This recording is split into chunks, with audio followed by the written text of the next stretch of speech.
Welcome to the Space Podcast series, Stories of Change. This is an AI-narrated podcast series inspired by authentic curriculum redesign and institutional learning cases. In each episode, we explore how educators and institutions rethink teaching and learning to strengthen connections between universities, students, and society. Today's episode focuses on the experience of University College Cork and its institutional journey towards supporting community-engaged research supervision through collaborative co-design and professional learning.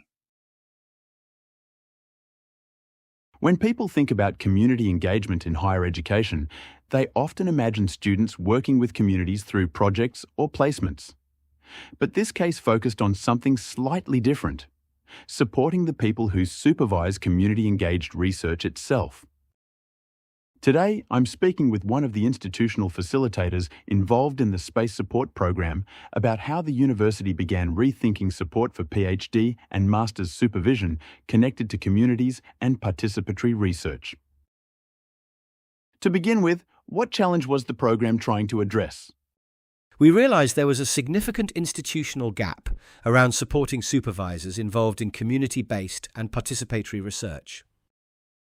Many academics were interested in this kind of work, but resources were scattered, support structures were limited, and supervisors were often navigating ethical and partnership questions on their own. So instead of designing a traditional training course, we brought together a multidisciplinary co-design group to rethink what meaningful support could actually look like. And this group included both academic and community perspectives, didn't it? Yes, very intentionally. The group included colleagues from community development, participatory research, environmental engagement, architecture and civic engagement, alongside representatives from the community sector itself. That diversity became incredibly important because different participants challenged the project from different angles. At one stage, there were very different views about who the main audience should be: supervisors, students, or community partners. Rather than forcing quick agreement, we allowed those tensions to shape the design process gradually. So the process itself became quite iterative and reflective. Exactly. In fact, one of our biggest lessons was that flexibility was not a weakness. It became the methodology. The project evolved significantly over time. What initially started as the idea of creating a module eventually developed into a much broader ecosystem approach. That led to the creation of the Engage platform, a kind of living knowledge commons designed to connect supervisors, students, and community partners with existing resources and support. And the platform wasn't designed simply to add more resources into the system. No, quite the opposite, actually. One of the guiding principles became map and signpost rather than create and compete. Instead of duplicating materials, the platform connects existing guides, frameworks, and tools already available through different organizations and networks.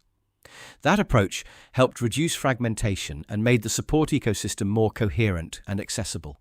The report also highlights the importance of peer learning and trust within the program. Why was that so significant?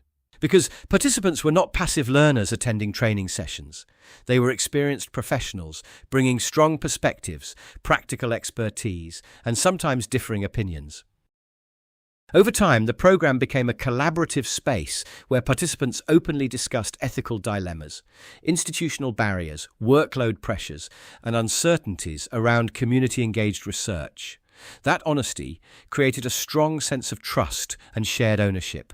And were there signs that this work was beginning to influence the institution more broadly?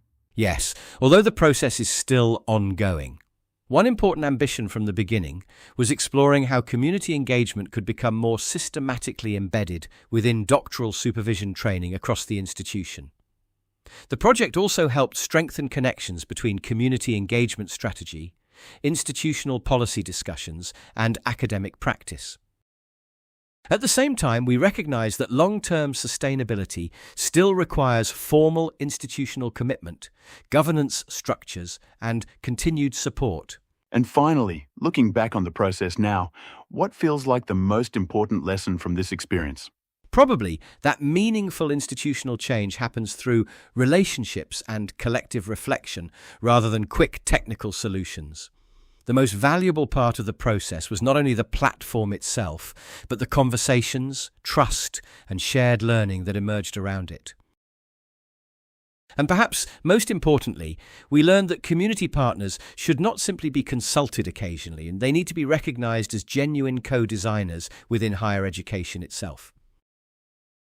A thoughtful reminder that sustainable community engagement in higher education depends not only on new tools or policies, but on creating spaces where universities and communities can genuinely shape learning together.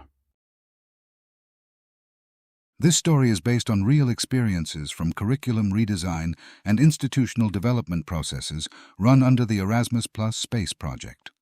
More information about the cases and the Space Project can be found on the website www.community-engagement.eu.